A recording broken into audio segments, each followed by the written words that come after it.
The old brass lamp in Eleanor's living room had been acting strangely for weeks, but it wasn't until she sat crying over his favorite coffee mug that she noticed the pattern.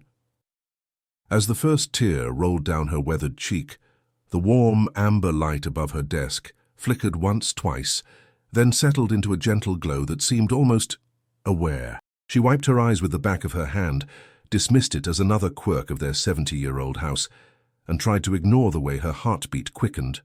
But deep down, in the place where grief and hope danced together, Eleanor wondered if Harold was trying to tell her something. The flickering had started 3 months after the funeral, always subtle, always when she was alone. At first, she blamed the old wiring, called the electrician twice, even had him replace the fixture entirely. But the new lamp flickered too, and only during those moments when sorrow overwhelmed her completely. When she missed the sound of his morning coffee ritual, when she reached for his reading glasses by mistake, when she spoke his name into the empty kitchen and her voice cracked with longing. If you've ever lost someone who felt like half of your soul, you know that feeling when the universe seems to whisper back. Before we continue Eleanor's story, if this resonates with you, please give this video a like and subscribe to hear more stories that touch the deepest parts of the human heart. Now, let's discover what Harold might be trying to say. Eleanor Margaret Foster had been married to Harold James Foster for 53 years, 2 months and 16 days. She knew this because she had been counting every day since he passed, the way she once counted days until Christmas as a child. Their love story wasn't the kind you see in movies, all passion and drama. It was the quiet, steady kind that builds itself into the foundation of a life, brick by brick, year by year, until you can't tell where one person ends and the other begins. They met at a church social in 1969, she wearing a yellow dress her mother had sewn, he in his father's borrowed suit that was slightly too big in the shoulders. Harold was shy, the kind of man who spoke more with his eyes than his words, but when he asked Eleanor to dance, his hand was steady and warm. She remembered thinking he smelled like pine soap and possibility. They danced to 3 songs that night, and by the 3rd she knew she would marry him. Their courtship was gentle and certain. Sunday walks through the park, where the oak trees formed a canopy of green light. Shared ice cream cones on summer evenings, when the fireflies blinked like tiny stars fallen to earth. Letters written in Harold's careful script when he spent 2 weeks helping his uncle with the harvest. Eleanor kept every single one, tied with a blue ribbon in the cedar chest at the foot of their bed.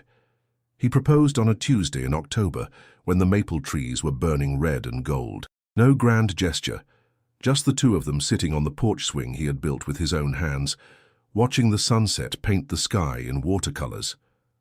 "Eleanor," he had said, his voice soft as worn velvet, "I can't imagine tomorrow without you in it." The ring was simple, a small diamond that caught the last light of day, but to Eleanor it was perfect because it came from his heart. Their wedding was small, held in the same church where they met, with her mother's roses from the garden decorating the altar. Eleanor wore her grandmother's pearl necklace and carried wildflowers Harold had picked that morning, still damp with dew. In the photograph that sat on their mantel for 5 decades, they were both laughing at something Harold's nephew had whispered just before the camera clicked. Pure joy, captured in black and white. They moved into the little house on Maple Street 3 days after the honeymoon, a modest 2-story with good bones and a wide front porch perfect for watching storms roll in. Harold carried her over the threshold. Though he was blushing so hard, Eleanor teased him about it for years afterward. That first night they sat on the kitchen floor, eating Chinese takeout straight from the containers because all their dishes were still packed, and Eleanor thought she had never been happier. The years that followed were filled with the beautiful, ordinary moments that make a marriage. Harold teaching Eleanor to drive his old Chevrolet in the empty church parking lot, her shrieking with laughter every time she stalled. Eleanor learning to make his mother's apple pie recipe, burning the first 3 attempts but finally mastering the crust that made Harold close his eyes in contentment. Sunday morning pancakes that became Saturday morning pancakes when Harold retired. Evening walks around the neighborhood, their pace slowing as the years passed but their fingers always intertwined. They never had children, not by choice but by the cruel mathematics of biology. Eleanor miscarried twice in their 3rd year of marriage, and after the 2nd loss, something quiet and hopeful died in both of them. They tried for 7 more years, specialists and treatments and prayers whispered in the dark, but the babies never stayed. Instead of bitterness, they found other ways to nurture. Harold coached Little League Baseball for 15 years. Eleanor taught Sunday school and always kept a freezer full of homemade cookies for the neighborhood children. Their love deepened in the way rivers carve through stone, slowly but surely, creating something permanent and beautiful. Harold would leave little notes in Eleanor's purse, just thinking of you, scrawled on scraps of paper. Eleanor would put extra sugar in his coffee on Mondays because she knew he hated the start of the work week. They developed a language of glances and touches, could carry on entire conversations without saying a word. But time, that thief of all good things, began to steal from them too. Harold's hands developed arthritis that made writing painful, so the little notes became fewer and farther between. Eleanor's hearing started to fade, so Harold learned to speak louder, though he never lost patience when she asked him to repeat something. They adapted, the way long-married couples do, finding new ways to care for each other as their bodies began to betray them.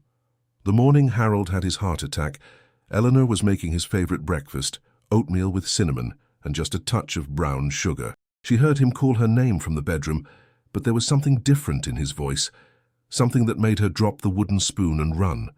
She found him sitting on the edge of their bed, clutching his chest, his face pale as winter sky. "Eleanor," he whispered, and in that word was everything he couldn't say. Love and fear and apology all wrapped together. The ambulance seemed to take forever, though later Eleanor learned it had been only 8 minutes. Harold held her hand the entire ride to the hospital, his grip weaker than she had ever felt it, and she kept whispering, stay with me," like a prayer. He squeezed her fingers once, twice, and looked into her eyes with such tenderness that she almost forgot to be afraid. He died 3 hours later, Eleanor's hand still in his, while machines beeped and nurses moved around them like figures in a dream. The last thing he said was her name, spoken so softly she almost missed it. "Eleanor!" Like he was trying to memorize the feel of it on his tongue. Now, 3 months later, Eleanor existed in a world that felt simultaneously too empty and too full. Too empty without Harold's presence, his morning coffee sounds, his evening news commentary, his gentle snoring that she had complained about for decades but now desperately missed. Too full of memories that seemed to live in every corner of their house, every photograph, every piece of furniture they had chosen together. The flickering started on a particularly difficult Thursday. Eleanor had been going through Harold's closet, finally ready to donate his clothes to the church clothing drive. She held each shirt, each pair of pants, bringing them to her face to see if any trace of his scent remained. When she found his favorite sweater, the grey wool cardigan with the patches on the elbows that she had mended so many times, she broke down completely. She sank to the bedroom floor, clutching the sweater to her chest, and sobbed the way she hadn't allowed herself to since the funeral. Deep, wrenching cries that seemed to come from somewhere so deep inside her that she hadn't known it existed. And that's when the bedside lamp flickered, a quick stutter of light that made her look up through her tears. "Harold," she whispered to the empty room, feeling foolish the moment the word left her lips. But the lamp flickered again just once, as if in answer. Eleanor sat there for a long time, the sweater still pressed against her heart, watching the lamp, but it remained steady, casting its usual warm circle of light across the bedspread where Harold used to read his mystery novels before sleep. She told herself it was just her imagination, grief playing tricks on her mind, but she carefully folded the sweater and placed it back in the closet, unable to add it to the donation pile. The pattern became undeniable over the following weeks. Every time Eleanor cried, really cried with the full weight of her loss, something would flicker. The kitchen pendant light when she burned his favorite soup and stood weeping over the ruined pot. The bathroom vanity bulbs when she found his reading glasses in the medicine cabinet and realized she would never see him squinting at the newspaper through them again. The porch light when she sat in their old swing and missed the sound of his voice, pointing out constellations. If this story is touching your heart, I want you to pause for just a moment. Before we discover what Eleanor learns about these mysterious lights, please hit that subscribe button and ring the notification bell. Stories like this one remind us that love doesn't end with death, it just finds new ways to express itself. Now, Let's see what Eleanor discovers about Harold's message. Eleanor began to test her theory, though she felt ridiculous doing it. She would sit in different rooms thinking about Harold, letting the tears come naturally, and watching the lights. The pattern held. It was only when she cried, only when her grief was real and unguarded, that the lights responded. Never during her everyday sadness, the gentle melancholy that had become her constant companion.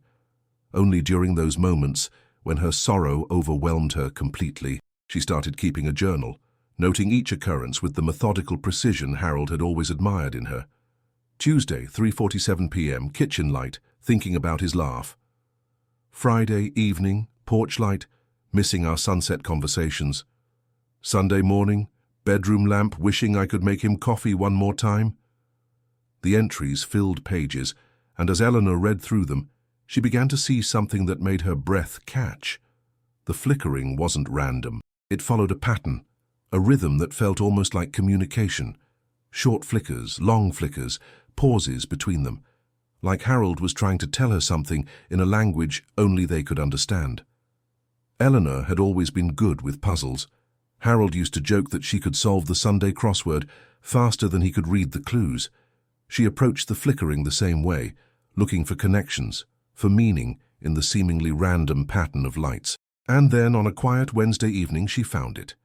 She was sitting at Harold's old desk, going through their photograph albums, when she came across their wedding picture, the one where they were both laughing, caught in a moment of pure happiness. The memory hit her like a wave, and she began to cry, missing not just Harold but the young woman she had been, so certain that they would have forever. The desk lamp flickered, and Eleanor watched through her tears, counting. One long flicker. 3 short ones. 3 long ones. 3 short ones. 1 long flicker again. Her heart nearly stopped. She knew that pattern. Harold had taught it to her during their 2nd year of marriage, when he was volunteering with the local amateur radio club. Morse code. 1 long, 3 short, 3 long, 3 short, 1 long, SOS. But that couldn't be right. Harold wouldn't send a distress signal, unless... Eleanor's mind raced. What if it wasn't SOS? What if she was reading it wrong? She grabbed a piece of paper and began transcribing every flickering pattern she could remember, working backward through her journal entries. The kitchen light, the bathroom vanity, the porch lamp. Each one had flickered differently, and now Eleanor began to see the individual letters forming. Her hands shook as she worked through the code, translating each sequence into letters, each group of letters into words. And slowly, like a message emerging from fog, Harold's communication became clear. I am here. Eleanor's breath caught in her throat. Through her tears, she whispered, Harold, is that really you? The desk lamp flickered once, long and steady. In Morse code, a single long signal meant T for true, for yes. For the first time since Harold's death, Eleanor smiled through her tears. She wasn't losing her mind. She wasn't imagining things. Harold had found a way to reach her, to let her know that love truly was stronger than death. Over the next several days, Eleanor began what she came to think of as conversations with Harold. She would sit with paper and pen, ready to translate his flickering messages. The communications were simple at first. Miss you. Love you. Not alone. But gradually, the messages became more complex, more personal. Harold told her things only he could know. Remember, first dance, yellow dress. Find the letters, cedar chest. Garden needs water. Each message was perfectly, unmistakably Harold. His voice translated into light, his love expressed in the flicker of household bulbs. Eleanor found herself looking forward to these conversations, no longer dreading the tears that brought them on, but welcoming them as opportunities to connect with her husband. The most meaningful message came on what would have been their 54th wedding anniversary. Eleanor was sitting in the living room, looking at their wedding album, crying as she remembered their first dance to The Way You Look Tonight. She had played that song at Harold's funeral, and hearing it still broke her heart. The lamp began to flicker, and Eleanor reached for her paper. The message was longer than usual, more complex. As she translated each letter, each word, her tears began to change from sorrow to wonder. Eleanor, my love, the light is not gone. It just changed form. Our love light's the way forward. I am in every sunrise, every star. Every moment you choose joy over sorrow, the flickering is my reminder that death is not the end. Love is eternal, and so are we. Dance again. My darling, dance. Eleanor set down her pen with trembling hands. Through the window, the first light of dawn was breaking across the horizon, painting the sky in soft pastels that reminded her of their wedding day. She stood slowly, her arthritic knees protesting, and walked to the center of the living room. She closed her eyes and imagined Harold's arms around her, his steady heartbeat against her cheek. And then, in the quiet of the early morning, Eleanor Foster began to dance. She danced the way they had danced on their wedding day, young and full of dreams. She danced the way they had danced in the kitchen while dinner was cooking, comfortable and familiar. She danced the way they had danced at their golden anniversary party, slower now but no less loving. As she moved, every light in the house began to flicker in rhythm, as if Harold was conducting an orchestra of illumination. The kitchen pendant, the bathroom vanity, the porch light, the bedside lamps, even the little nightlight in the hallway, all of them pulsing together like a heartbeat, like the rhythm of love itself. Eleanor danced until the sun was fully up, until the ordinary light of day made the flickering unnecessary. When she finally stopped, breathless and laughing through her tears, she felt something she hadn't experienced since Harold's death. Peace. Not the peace of resignation, but the peace of knowing. Harold was gone, but he wasn't lost. Their love hadn't ended with his death. It had simply transformed, finding new ways to express itself. The flickering lights weren't supernatural phenomena or electrical problems. They were love letters written in illumination, proof that some connections transcend even death. From that day forward, Eleanor's grief began to change. It didn't disappear, but it became something different. Instead of the sharp, cutting pain of loss, it became a gentle ache of missing someone while knowing they were never truly gone. She still cried, but now she welcomed the tears as opportunities to feel Harold's presence through the dancing lights. She returned to activities she had abandoned in her sorrow. The garden club, where Harold had always encouraged her to share her prize-winning roses. The church choir, where her clear soprano had complemented Harold's steady bass for 30 years. The weekly bridge games with their old friends, where she could share stories of Harold without feeling like she was burdening others with her grief. And every evening, as dusk settled over Maple Street, Eleanor would sit on their porch swing and watch the lights come on in the houses around her. Sometimes, when the weight of missing Harold became too much, she would let herself cry, and without fail, the porch light would flicker its gentle message of love and presence. The neighborhood children, who had always loved Eleanor's cookies and stories, began to notice something magical about her house. They whispered among themselves about the lights that seemed to dance when Mrs. Foster was on her porch. Some of the more imaginative ones declared that the house was enchanted, that true love lived there still, and maybe they were right.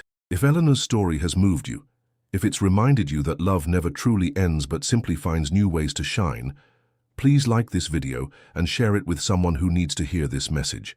Subscribe to our channel for more stories that celebrate the eternal nature of love and the beautiful mysteries that surround us every day. Sometimes the most powerful messages come not in words, but in the gentle flicker of light that reminds us we are never truly alone. As the seasons changed and Eleanor settled into her new normal, the flickering lights became less frequent but no less meaningful. Harold seemed to understand that she was finding her way, that she was learning to carry their love forward while still living her own life. The messages came now during significant moments, anniversaries and holidays, times when the ache of missing him was sharpest. On Harold's birthday, the lights spelled out, "Happy birthday to me from us." On Eleanor's birthday, they flickered, "Make a wish, my love." On the anniversary of their first meeting, the message was simply, "Yellow dress forever." Eleanor learned to live with one foot in each world, grounded in the reality of her daily life, but always aware of the love that connected her to something beyond the visible. She aged gracefully, her step a little slower, but her smile more frequent. Friends marveled at how well she was doing, how she had managed to transform her grief into something beautiful. What they didn't know was that every evening, as she prepared for bed, Eleanor would say goodnight to Harold aloud. And every evening, the bedside lamp would flicker once in response, a gentle good night that helped her sleep peacefully until morning. Years passed, and Eleanor's story became a legend of sorts in their small town. Young couples facing their own struggles and doubts about the nature of love would seek her out for advice. She would tell them about the flickering lights, about love that transcends death, about the importance of choosing hope over despair. Love, she would say, her eyes bright with wisdom earned through loss and rediscovered through faith, is the one force in the universe that grows stronger when it's shared. Harold and I loved each other for 53 years, but that love didn't end when his body did. It just found a new way to shine.